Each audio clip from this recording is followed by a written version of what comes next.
Hello नमस्कार सुप्रभात दोस्तों, मैं सतीश पाल अपन परिवार सिलेक्शन गुरु जी यूट्यूब चैनल पर आपका हार्दिक स्वागत अभिनंदन करते हैं। हम आशा करते हैं कि आप सभी स्वस्थ और मस्त होंगे। तो चलिए हम रोज़ की तरह आज भी जीएस के 20 क्वेश्चन का आपके सामने लेकर आए हुए हैं, जो कि आपके यूपीपी कांस्टेबल के बेसिस पर आधारित हैं। ठीक है, तो चलिए हम आपका समय न बर्बाद करते हुए अपने प्रैक्टिस सेट की तरफ बढ़ते हैं और अपना पहला क्वेश्चन देखते हैं। हमारा पहला क्वेश्चन दिया कि श्रीमद् रामायणम पुस्तक के लेखक कौन है। श्रीमद् रामायणम पुस्तक के लेखक कौन हैं? ऑप्शन ए दिया आपका अनीता देसाई, ऑप्शन बी दिया आपका शशि किरण, और ऑप्शन सी दिया आपका झुम्पा लाहिड़ी, ऑप्शन डी दिया आपका अमिताभ घोष। ऑप्शन डी क्या दिया है? अमिताभ घोष। पूछा है कि श्रीमद् रामायणम पुस्तक के लेखक कौन है। श्रीमद् रामायणम के पुस्तक के लेखक कौन हैं? तो ये आपके शशि किरण। कौन है? शशि किरण हैं। ठीक है, कौन है? श्रीमद् रामायणम पुस्तक के लेखक कौन है? शशि किरण है। अगर पूछे इसका विमोचन किसने किया था, इसका विमोचन किसने किया था, इसका विमोचन हुआ था आपका 18 नवंबर 2021 को। 2021 को किसने किया था? तो पूर्व उपराष्ट्रपति वेंकैया नायडू ने किया था। पूर्व उपराष्ट्रपति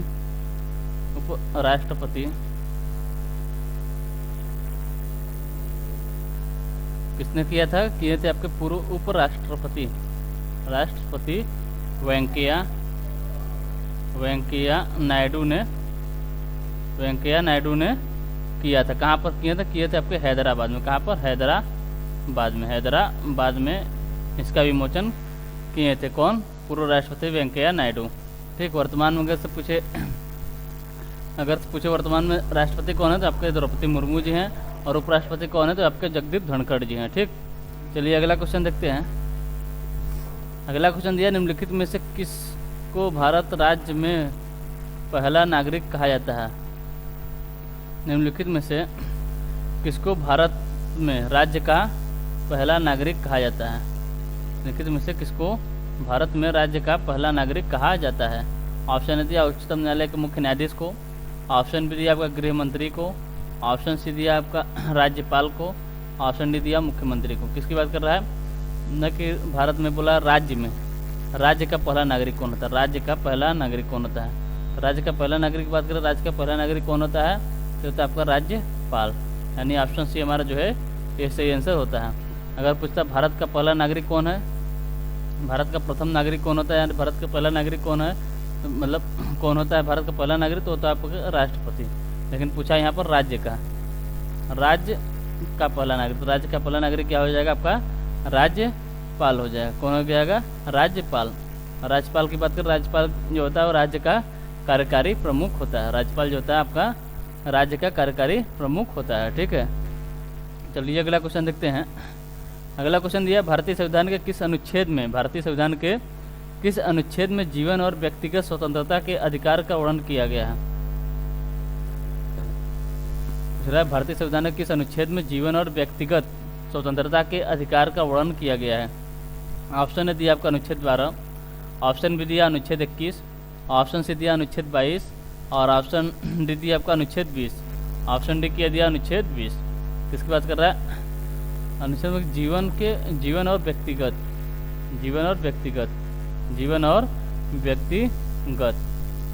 स्वतंत्रता का अधिकार किस मतलब अनुच्छेद में वर्णित किया गया है? तो किया गया आपके अनुच्छेद 21 में। किसमें? अनुच्छेद 21 में। इसमें क्या है? प्राण एवं दैहिक स्वतंत्रता, मतलब खाने पीने उठने जागने सबका स्वतंत्रता किसमें नीति है?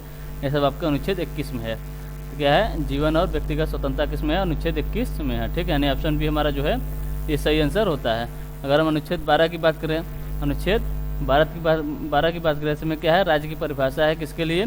भाग 3 के लिए, मतलब मौलिक अधिकार के लिए है। ठीक है, अनुच्छेद 22 की बात करें, अनुच्छेद 22 में आपके कुछ दशाओं में गिरफ्तारी और निषेध के से संरक्षण के बारे में इसमें बताया गया है। मतलब अपने आपको बंदी बनाने का कारण पूछने का अधिकार है। फिर अपने मनपसंद का वकील रखने से उसके द्वारा सलाह कराने का अधिकार है। ठीक है, तो किसमें है? अनुच्छेद 22 में है। अगर अनुच्छेद 20 की बात करें, अनुच्छेद 20 में क्या है? अनुच्छेद 20 में अपराधों के लिए दोष सिद्धि के संबंध में संरक्षण। अपराधों के लिए दोष सिद्धि के संबंध में संरक्षण किसमें? अनुच्छेद 20 में है। और जीवन और व्यक्ति की स्वतंत्रता किसमें है? ये आपके अनुच्छेद 21 प्राणियों की स्वतंत्रता क्या है, अनुच्छेद 21, यानी ऑप्शन बी हमारा जो है ये सही आंसर होता है। चलिए अगला क्वेश्चन देखते हैं। अगला क्वेश्चन दिया है कि नाथुला दर्रा डैश में स्थित है, मतलब नाथुला दर्रा कहाँ पर स्थित है। ऑप्शन है दिया आपका हिमाचल प्रदेश, ऑप्शन बी दिया आपका जम्मू कश्मीर, ऑप्शन सी दिया आपका नागालैंड, ऑप्शन डी दिया सिक्किम। ऑप्शन डी क्या दिया है, सिक्किम। किसकी बात कर रहा है, नाथुला दर्रा की। नाथुला दर्रा कहाँ पर है, तो आपके सिक्किम में है। कहाँ पर, सिक्किम में है, ठीक है। ऑप्शन डी हमारा जो है ये सही आंसर होता है। अगर पूछे सिक्किम में और कौन सा दर्रा है, तो यहाँ पर एक नाथुला दर्रा हो गया, एक है आपका जिलेपला दर्रा। कौन सा है, जिलेपला दर्रा। जिलेपला दर्रा पूछे कहाँ पर है, जिलेपला दर्रा और नाथुला दर्रा है कहाँ पर है, आपके सिक्किम में है, ठीक है। अगर ऑप्शन ए की बात करके दिया हिमाचल प्रदेश। हिमाचल प्रदेश में पूछे अगर से कौन कौन से दर्रे हैं, तो यहाँ पर आपका एक है सिपकिला दर्रा। कौन सा, सिपकिला दर्रा, सिपकिला दर्रा। एक है आपका रोहतांग दर्रा, रोहतांग दर्रा, सिपकिला दर्रा और रोहतांग दर्रा कहाँ पर है, ये आपके हिमाचल प्रदेश में। और यहीं पर एक और दर्रा है, कौन सा, बारालाचला दर्रा, बारालाचला दर्रा। सिपकिला दर्रा, रोहतांग दर्रा और बारालाचला दर्रा कहाँ पर है, आपके हिमाचल प्रदेश में है, ठीक है। अगर हम जम्मू कश्मीर की बात करें, जम्मू कश्मीर में कौन कौन से दर्रे हैं, जम्मू कश्मीर है आपका बनिहाल दर्रा, बनिहाल दर्रा, ठीक है। एक है आपका खारदुंग दर्रा, खारदुंग दर्रा, और बनिहाल दर्रा हो गया और खारदुंग दर्रा कहाँ पर हैं, आपके है आपके जम्मू एंड कश्मीर में, ठीक है। अगर पूछे ये बोमडिला दर्रा कहाँ पर है, कौन सा, बोमडिला, बोमडिला दर्रा, बोमडिला दर्रा। और कौन सा दर्रा है, एक है आपका दिहांग दर्रा, बोमडिला दर्रा और दिहांग दर्रा, दिहांग दर्रा। पूछे कहाँ पर है, तो आपके अरुणाचल प्रदेश में। कहाँ पर है, अरुणाचल, अरुणाचल प्रदेश में, अरुणाचल प्रदेश में। कौन से दर्रे हैं, आपके बोमडिला दर्रा है और बोमडिला दर्रा और दिहांग दर्रा कहाँ पर है, अरुणाचल प्रदेश में, ठीक है। अगर पूछे माना दर्रा, कौन सा, माना दर्रा, माना दर्रा। एक हो गया आपका नीति दर्रा, नीति दर्रा, माना दर्रा, नीति दर्रा।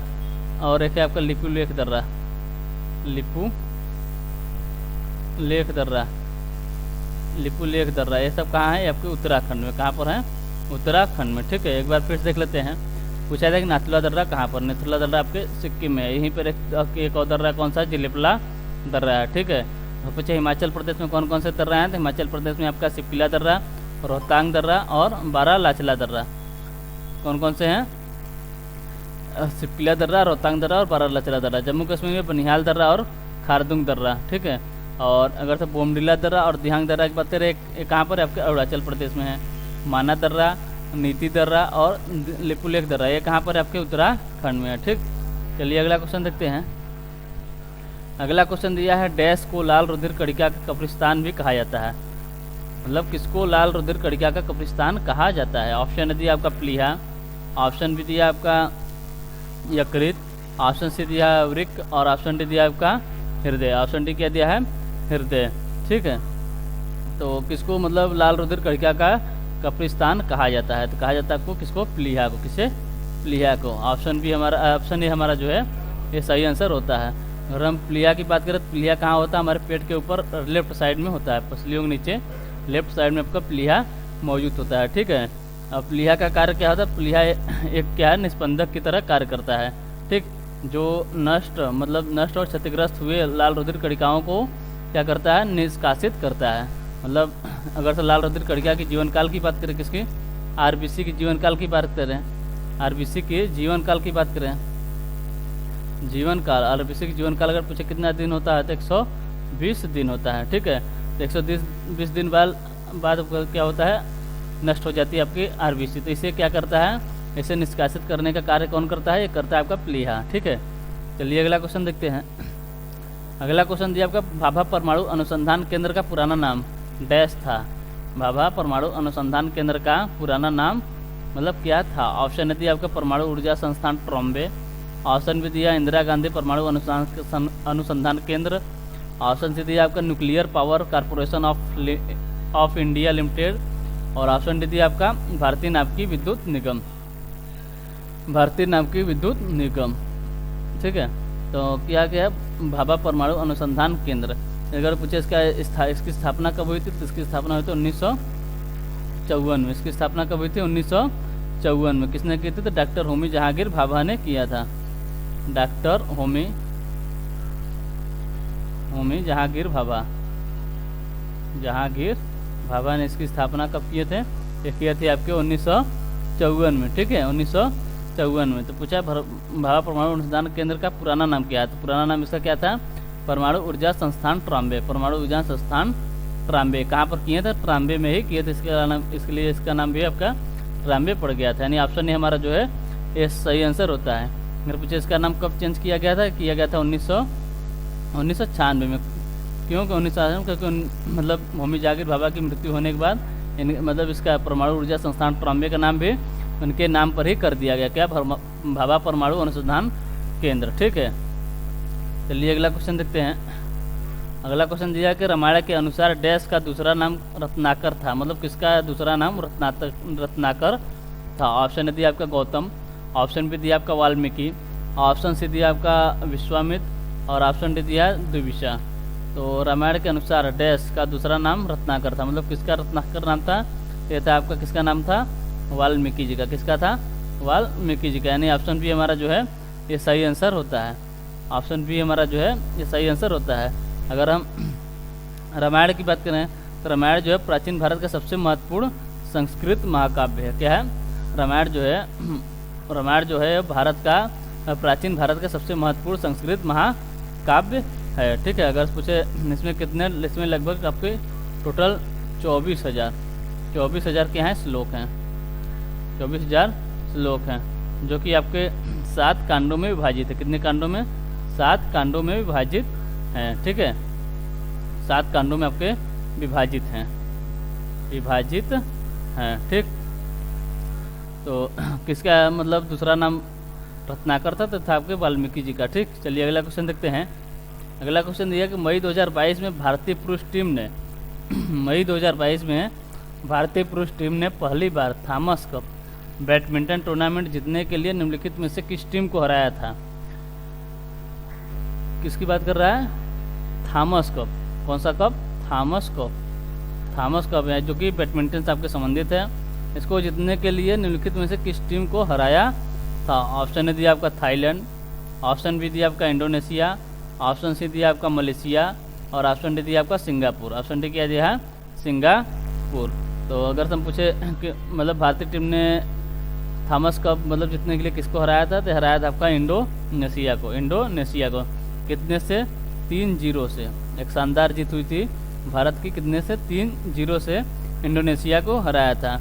जो कि इंडोनेशिया अगर हम बात करते हैं कितनी बार चैंपियन रह चुका है? ये टोटल 14 बार चैंपियन रह चुका है। थॉमस कप में ये 14 बार चैंपियन रह चुका है। ठीक है, काफ़ी मशक्क़त के बाद भारत से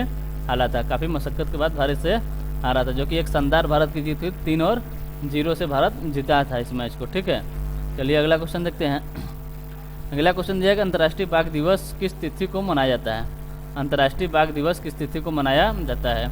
ऑप्शन ए दिया आपका 29 जुलाई, ऑप्शन बी दिया आपका 29 अगस्त, ऑप्शन सी दिया आपका 12 अगस्त और ऑप्शन डी दिया आपका 1 जून। ऑप्शन डी क्या दिया है? 1 जून।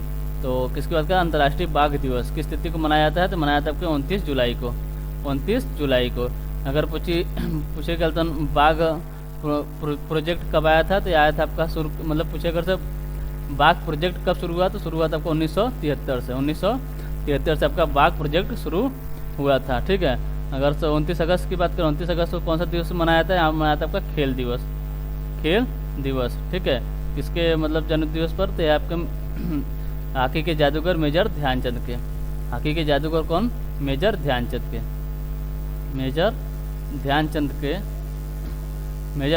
के जन्म दिवस पर कौन सा कौन सा दिवस मनाया जाता है? 29 अगस्त को मनाया जाता है आपका खेल दिवस। ठीक है, अगर हम 12 अगस्त की बात करें, 12 अगस्त को कौन सा दिवस मनाया जाता है? यहाँ पर मनाया जाता है आपका विश्व हाथी दिवस। और कौन सा दिवस मनाया जाता है 12 अगस्त को? यहाँ पर मनाया जाता है आपका विश्व युवा दिवस। विश्व हाथी दिवस और विश्व युवा दिवस कब मनाया जाता है? ये मनाया जाता है आपके 12 अगस्त को। अगर पूछे राष्ट्रीय युवा दिवस कब मनाया जाता है, राष्ट्रीय युवा दिवस कब मनाया जाता है, तो ये मनाया जाता है आपका 12 जनवरी को।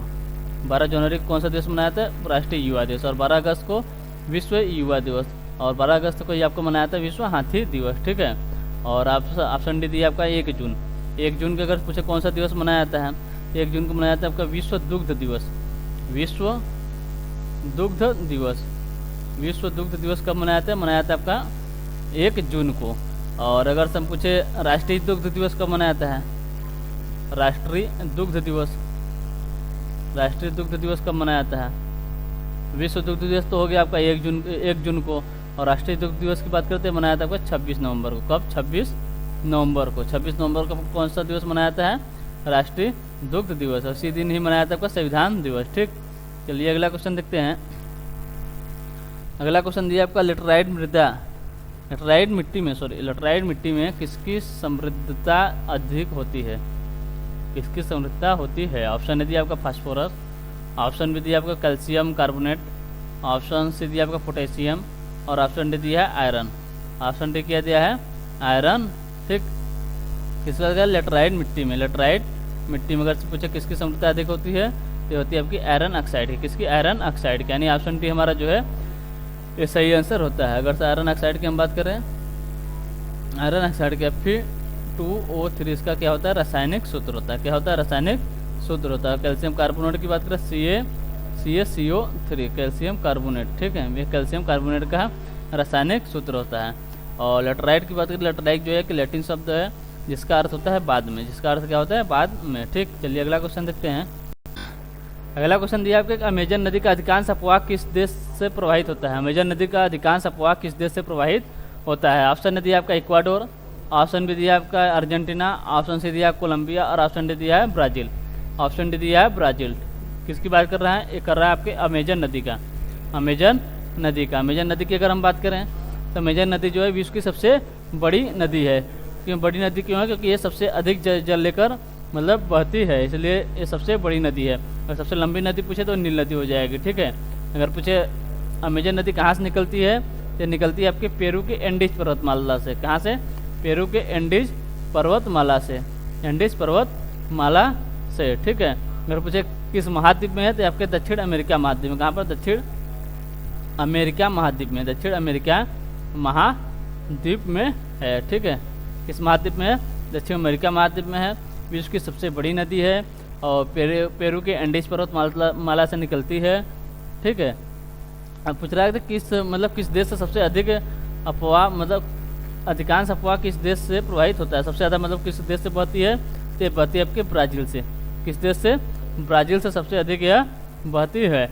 और इसकी खास बात बताया तो इस नदी पर एक भी पुल नहीं बना है, एक भी पुल इस नदी पर नहीं बना है, ठीक है। अगर हम पूछे किसकी बात करें, ब्राज़ील की। ब्राज़ील की राजधानी क्या है, ब्राज़ील की राजधानी आपकी ब्राज़ीलिया। क्या है, ब्राज़ीलिया। ब्राज़ील की राजधानी क्या है, ब्राज़ीलिया, ठीक है। अगर इसकी मुद्रा की बात करें तो इसकी मुद्रा है आपकी ब्राज़ील रियाल। क्या है, ब्राज़ील रियाल, ब्राज़ीलिया रियाल, ठीक है।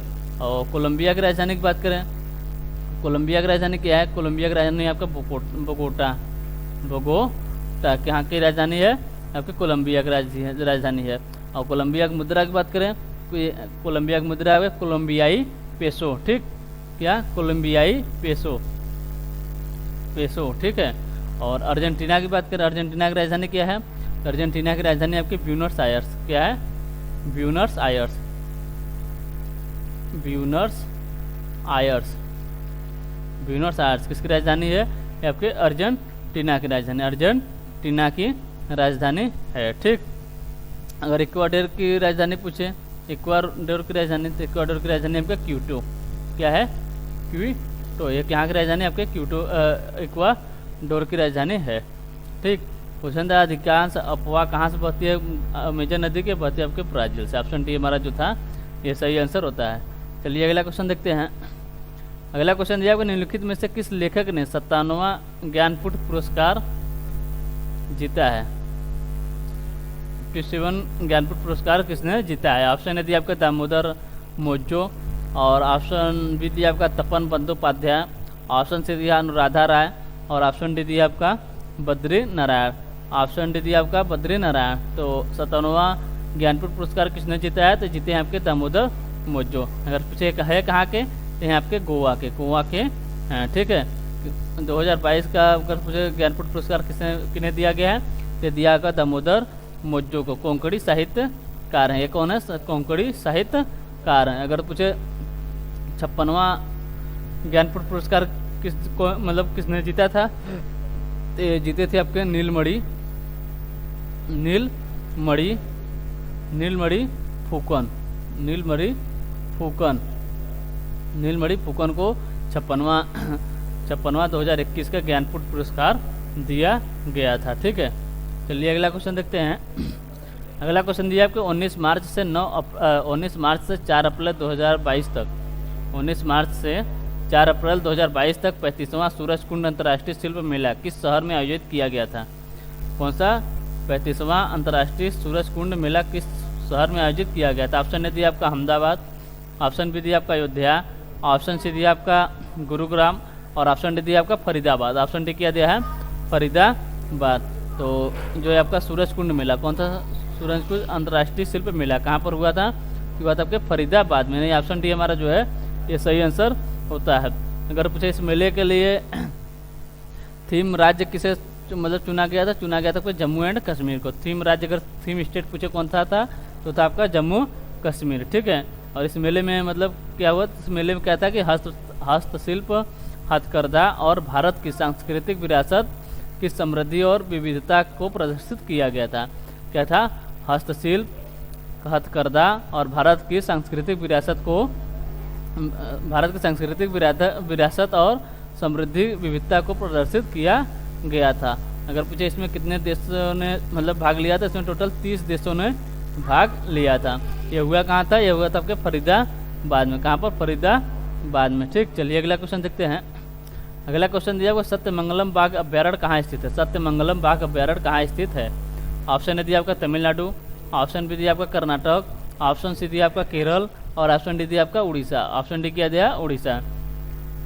तो सत्यमंगलम बाघ अभ्यारण्य की बात करें तो कहाँ पर है? ये आपके तमिलनाडु में। कहाँ पर है? तमिलनाडु में, ठीक। कहाँ पर है? तमिलनाडु में। अगर पूछे कर्नाटक में कौन कौन से बाघ अभ्यारण्य है, तो यहाँ पर है आपके बांदीपुर, ये भी आपके बाघ के लिए प्रसिद्ध है। बांदीपुर है, एक पर नागरहोल और राष्ट्रीय उद्यान है, ठीक है। यहीं पर एक आपका बन्नेरघट्टा, बांदीपुर, नागरहोल, ये कहाँ पर है? आपके कर्नाटक में। अगर हम उड़ीसा की बात करें, उड़ीसा में कौन सा है? यहाँ पर है आपका सिमलीपाल राष्ट्रीय उद्यान, सिमलीपाल राष्ट्रीय उद्यान, ठीक है। यहाँ पर भी आपके बाघ पाए जाते हैं, राष्ट्रीय उद्यान, ठीक। कहाँ पर है? आपके उड़ीसा में है। पूछा था सत्यमंगलम बाघ अभ्यारण्य कहाँ पर है? आपके तमिलनाडु में है, ठीक। चलिए अगला क्वेश्चन देखते हैं। अगला क्वेश्चन दिया है भारतीय राष्ट्रीय कांग्रेस के किस क्षेत्र में वंदे मातरम पहली बार गाया गया था? वंदे मातरम किस सत्र हो गया? यहाँ पर क्या हो जाएगा? किस सत्र में वंदे मातरम पहली बार गाया गया था? किस सत्र में वंदे मातरम पहली बार गाया गया था? ऑप्शन ए दिया आपका 1920 का अधिवेशन में, ऑप्शन बी दिया 1906 का अधिवेशन में, ऑप्शन सी दिया 1896 के अधिवेशन में, ऑप्शन डी दिया आपको 1922 अधिवेशन में, 1922 के अधिवेशन में। तो अगर पूछे वंदे मातरम का पहली बार कब गाया गया था, तो गाया गया था आपका 1896 के अधिवेशन में, 1896 के अधिवेशन में। यानी ऑप्शन सी हमारा जो है ये सही आंसर होता है। अगर पूछे इस अधिवेशन के अध्यक्ष कौन थे, इसकी अध्यक्षता कौन कर रहे थे? कौन से 1896 के अधिवेशन के थे आपके रहीमतुल्ला, कौन थे? रहीमतुल्ला एम सयानी जी थे। कौन थे? ये आपके 1896 के अधिवेशन के अध्यक्ष थे। इन्हीं की अध्यक्षता में ही वंदे मातरम गाया गया था। अगर पीछे वंदे मातरम को किसने लिखा था? ये लिखा था आपके बंकिम चंद्र चटर्जी जी ने। किस भाषा में लिखा गया था? ये आपके संस्कृत भाषा में लिखा गया था। अगर पूछे वंदे मातरम का इंग्लिश अनुवाद किसने किया, यानी अंग्रेजी अनुवाद किसने किया था? वो किए थे आपके अरबिंदो घोष ने। कौन किए थे?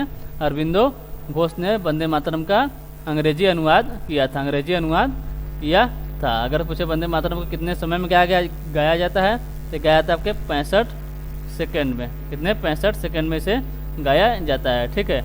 चलिए अगला क्वेश्चन देखते हैं।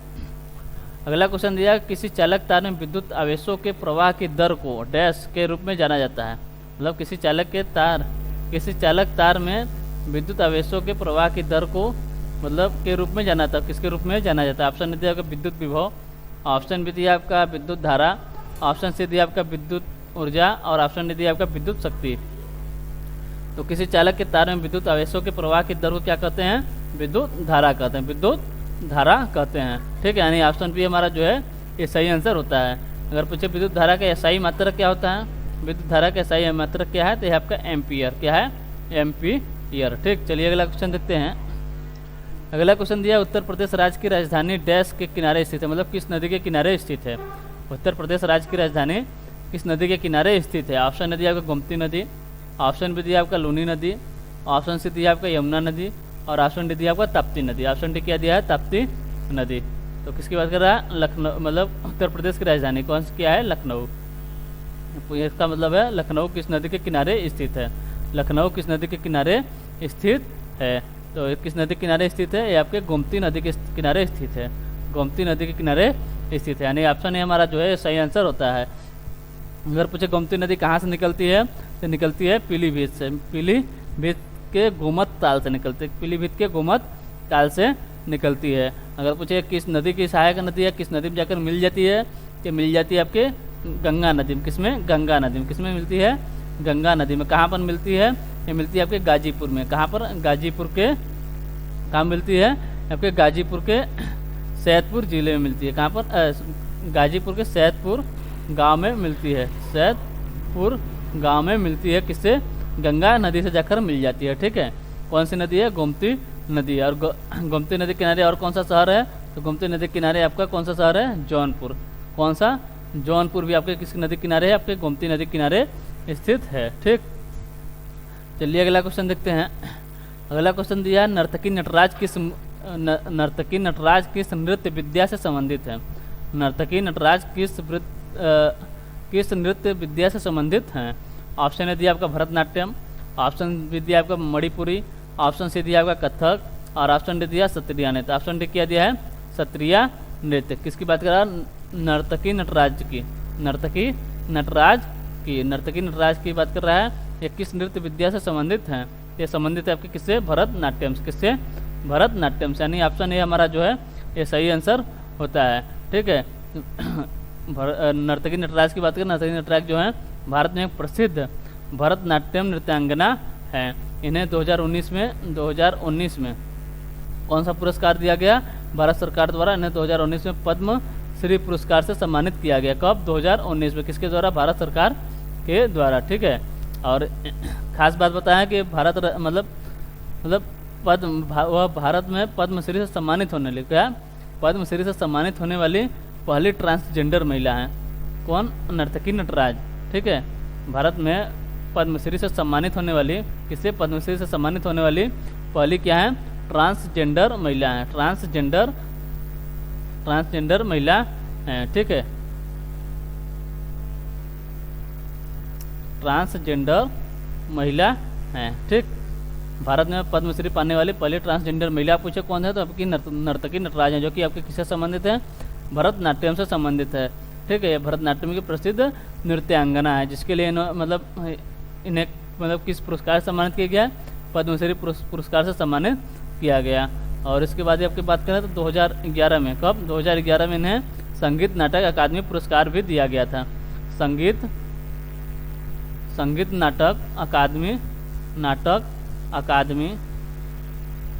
अकादमी पुरस्कार कब दिया गया था, 2011 में।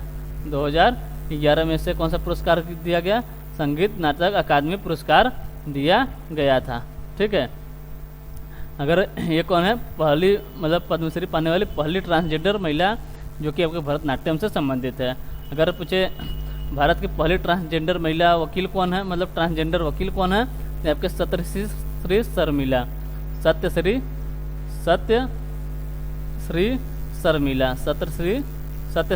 शर्मिला जी का है। ये भारत की पहली ट्रांसजेंडर वकील हैं, भारत की पहली ट्रांसजेंडर वकील हैं। कौन है, सत्यश्री शर्मिला। ठीक है, ये भी कहाँ की, आपके तमिलनाडु की हैं। ठीक है, अगर पूछे पृथ्वी यासनी की बात करें, पृथ्वी यासनी क्या है? ये पहली ट्रांसजेंडर पुलिस अधिकारी हैं। कौन है? पृथ्वी यासनी। पृथ्वी यासनी ये कौन है? ये पहली ट्रांसजेंडर पुलिस अधिकारी हैं। पहली ट्रांसजेंडर पुलिस अधिकारी हैं। पुलिस अधिकारी अगर पहले पूछे तो पहली ट्रांसजेंडर पुलिस अधिकारी कौन है?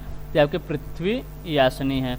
अब पहली ट्रांसजेंडर कालतन वकील पूछे तो ये आपके सत्यश्री शर्मिला है। कौन है? सत्यश्री शर्मिला है। ठीक, चलिए अगला क्वेश्चन देखते हैं। अगला क्वेश्चन दिया कि उत्तर प्रदेश के जौनपुर शहर की स्थापना किसके द्वारा की गई थी? उत्तर प्रदेश के जौनपुर की स्थापना किसके द्वारा की गई थी? तो की गई थी आपके किसके द्वारा? ऑप्शन दिया आपका फिरोज शाह तुगलक, ऑप्शन बी दिया मोहम्मद बिन तुगलक, ऑप्शन सी दिया आपका इल्तुतमिश और ऑप्शन डी दिया आपका मोहम्मद कुली कुतुब शाह। तो उत्तर प्रदेश के जौनपुर शहर की स्थापना किसके द्वारा की गई थी? ये की गई थी आपके फिरोज शाह तुगलक के द्वारा। फिरोज शाह तुगलक के द्वारा। ऑप्शन ए हमारा जो है ये सही आंसर होता है। मतलब फिरोज शाह तुगलक के शासनकाल की बात करें, इनका शासनकाल था 1351 से 1388 तक, ये मतलब इनका शासन काल था। ठीक, तो इन्होंने किसका मतलब स्थापना की थी? किस शहर का इन्होंने किया था? जौनपुर शहर की स्थापना की थी। ठीक, चलिए अगला क्वेश्चन देखते हैं। अगला क्वेश्चन दिया कि 20 फरवरी कब? 20 फरवरी 2023 में भारतीय भूवैज्ञानिक सर्वेक्षण ने जम्मू एंड कश्मीर में किस धातु के 5.9 मिलियन टन अनुमानित संसाधनों की खोज की है? मतलब कब? अभी हाल ही की बात, फरवरी 2023 की बात है कि भारतीय भूवैज्ञानिक सर्वेक्षण ने जम्मू एंड कश्मीर में किस धातु के 5.9 मिलियन टन अनुमानित संसाधनों की खोज की है? ऑप्शन ए दिया आपका लिथियम, ऑप्शन बी दिया आपका प्लेटिनम, ऑप्शन सी दिया आपका थोरियम और ऑप्शन डी दिया यूरेनियम। तो किस धातु की खोज की है? देखिए आपके लिथियम की। किसकी? लिथियम की। यानी ऑप्शन ए हमारा जो है ये सही आंसर होता है। कितनी है अनुमानित, कितने लगाया, मतलब कितना अनुमान लगाया गया? तो टोटल है आपका 5.9 मिलियन टन। 9 million ton. ठीक है, कहाँ पर है? आपके जम्मू एंड कश्मीर में। ठीक, तो चलिए आज के लिए बस इतना ही रखते हैं। अगर आपको सेशन अच्छा लग रहा हो तो लाइक और सब्सक्राइब जरूर करें और शेयर करना ना भूलें। ठीक है, तो आज के लिए बस इतना ही। अब मिलते हैं आपसे अगले सेशन में। तब तक के लिए टेक केयर, बाय बाय, जय हिंद, जय भारत।